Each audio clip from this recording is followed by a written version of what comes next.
Salut les amis, j'espère que vous vous portez bien. Alors bienvenue en Grèce, à Athènes. Les tutos du Sensei vous emmènent cette semaine, ici plus particulièrement à Delphi, au temple d'Apollon. Et oui, vous avez l'habitude, si vous me suivez depuis quelques années, je vous emmène dans mes voyages, que ce soit à New York, que ce soit en Ouzbékistan, que ce soit au Japon. Eh bien, je vous emmène avec moi parfois dans les coulisses du travail que je peux faire pour des fédérations, pour des organisations, pour des éditeurs. Eh bien, cette semaine, je vous emmène au Shidokan de Athènes. Et oui, le Shorin-ryu Shidokan Dojo en plein cœur d'Athènes. On va pratiquer le karaté traditionnel avec un petit mélange de mythologie grecque. Ça va être plutôt intéressant. Allez, on voit ça ensemble. C'est parti.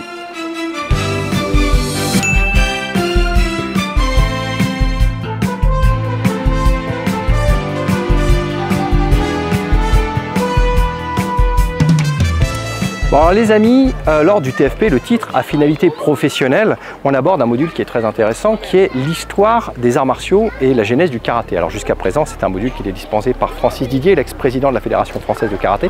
L'an dernier, on m'a sollicité pour prendre le relais et c'est en fait très intéressant de souligner l'importance qu'ont eu certaines disciplines sportives et martiales dans cette convergence vers la route de la soie. Et on a déjà vu le lien ensemble entre justement la route de la soie, Bodhidharma, les arts martiaux chinois, la naissance du karaté à Okinawa.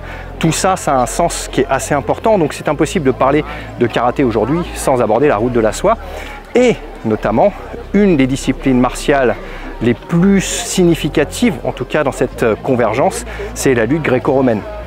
La mobilisation du corps, et d'ailleurs on le voit ici, les athlètes ne faisaient pas que frapper, ils faisaient aussi beaucoup de mobilisation corporelle à travers plein d'autres disciplines sportives complémentaires. Donc, et on l'a vu aussi il y a 2 ans, à Khiva, dans une des cités millénaires, plus de 2000 ans, une cité parfaitement conservée en Ouzbékistan, qui est aussi l'un des points de ramification de la route de la soie et dans laquelle on avait vu beaucoup d'autres disciplines martiales et sportives à travers l'ethnosport. Donc ici, ce qu'on fait aujourd'hui, c'est à la fois se remémorer de cette importance de la mobilisation corporelle, de la lutte au premier degré, et puis découvrir aussi comment a évolué le karaté à travers ce fameux Shidokan d'Athènes et cette Shorin-ryu qui est quand même la voie montante si on remonte un peu l'histoire de Maître Funakoshi. Et puis on va aussi visiter une petite boutique assez sympathique, je vous en dis pas plus, on y va tout de suite, c'est dans un des blocs d'Athènes, pas très loin d'ici. Bon, nous voici plutôt dans le nord d'Athènes, dans la seule et unique boutique d'arts martiaux de tout ce quartier quasiment de la capitale. En fait, on est dans la boutique de Kapalos, qui est un ancien entraîneur national de l'équipe de Grèce. Et cet entraîneur-là a beaucoup voyagé, il a beaucoup entraîné, il a beaucoup participé à des compétitions, notamment ici en 2007 à Tokyo. On lui a donné beaucoup de cadeaux qui sont dans ses vitrines. Malheureusement, il ne les vend pas. On a ces 2 très belles tasses qui viennent du Kodokan. Je ne peux pas les acheter, mais je me rabats sur des petites choses. En fait, cette boutique est spécialisée dans la marque Matsuru. À l'époque, pour ceux qui suivaient, les anciens pratiquants, vous connaissiez ce partenariat Matsuru Sedirep. Il y avait beaucoup de publicités qui passaient dans les karaté bushido. À l'époque, j'en faisais d'ailleurs quelques-unes pour Matsuru Sedirep.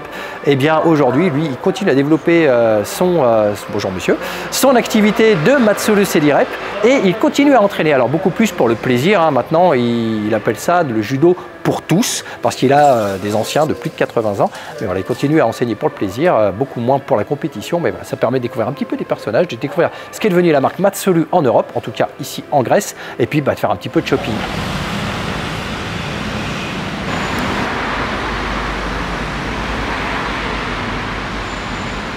Bon, je vous disais il y a quelques instants qu'il n'y avait quasiment aucune boutique d'arts martiaux dans Athènes. On en avait une là au nord. On voit actuellement la 2e qui est une toute petite boutique pas très loin du Parthénon pour le coup. Et c'est le revendeur officiel de Arawaza. Alors pour la trouver, c'est très compliqué parce qu'en fait elle est au premier étage de ce bazar. Il y a quelques logos Arawaza qui sont collés sur la vitrine et on voit quelques kimonos, quelques karaté-gi en vitrine, mais c'est tout. Faut monter et là pour le coup il est plutôt bien achalandé ce monsieur, alors très sympathique, très gentil. On a vu pas mal de très belles choses qui pour le coup ne sont même pas vendues sur les sites de revente en France. Et le gros avantage, c'est que, on l'a vu dans une cabine d'essayage il n'y a pas très longtemps, Arawaza fait des limited éditions, des éditions limitées très spéciales avec différentes broderies, différentes couleurs. Et bien ici, elles sont exposées, ça nous permet de plonger un petit peu dedans. Alors on en profite et puis c'est l'heure d'aller au dojo.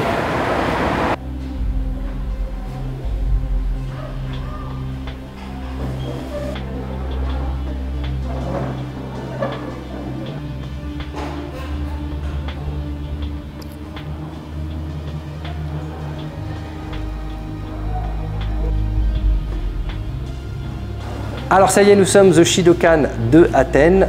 Pour ceux qui suivent la chaîne et qui suivent mes reportages depuis bien longtemps, il y a 12-13 ans environ, j'avais fait des reportages pour Karaté Bushido à Okinawa à la demande de l'Office du tourisme d'Okinawa, et j'avais pu entrer au Shidokan de Shuri, rencontrer les maîtres Maeshiro, Nakamura, Takara. On avait pu faire des interviews ensemble, filmer des katas, c'était assez intéressant. Et bien en fait, ce dojo ici est une extension du Shidokan d'Okinawa. Maître Raptopoulos et 6e Dan Renshi, certifié par le Shidokan d'Okinawa, et donc le cours que l'on a vécu ensemble ce soir est extrêmement similaire à ce que l'on peut faire à quasiment 100% à Okinawa. Donc c'est très intéressant. On a les mêmes phases de renforcement, on a les mêmes types de kata avec leur version très ancienne, donc ça aussi c'est très intéressant. On a les versions Itosu, on a les versions Matsumura, donc c'est à la fois une part d'histoire et une part de pratique, et puis pour le coup, je vous réservais une petite interview de maître Raptopoulos, mais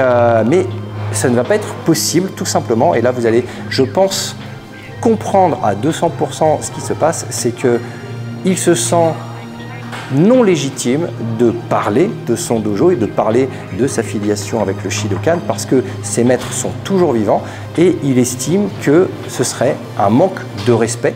Et il sent au fond de lui là, cette sensation que ça ne se ferait pas, ce serait un petit peu indécent de venir parler de sa discipline, de son karaté, du Shidokan, de Okinawa, de sa pratique, alors que ses maîtres, eux, sont bien mieux placés en tout cas pour le faire. Donc c'est pour cela que je prends sa place aujourd'hui et que je vais, avec son autorisation, vous montrer quelques images de ce petit entraînement. C'était vraiment très très cool, donc profitez de ces images-là. J'espère que vous aurez passé en tout cas un bon séjour en Grèce avec moi, dans mes bagages. Encore une fois, merci infiniment, non pas pour le coup à Karate World, non pas à certains partenaires, mais un petit dojo du fin fond de la Marne qui s'appelle le Kitsune Karaté Club de Montmirail, parce qu'en fait il est tenu par ma sœur, c'est elle qui organise ce voyage en Grèce avec ses élèves, et je me suis moi en fait simplement greffé à ce voyage-là pour pouvoir à la fois visiter et leur permettre de pratiquer ici au Shidokan. Donc on a fait un petit training ensemble et c'était très sympa. Donc profitez de ces images-là, moi je vous retrouve la semaine prochaine, d'ici là portez-vous bien, ciao.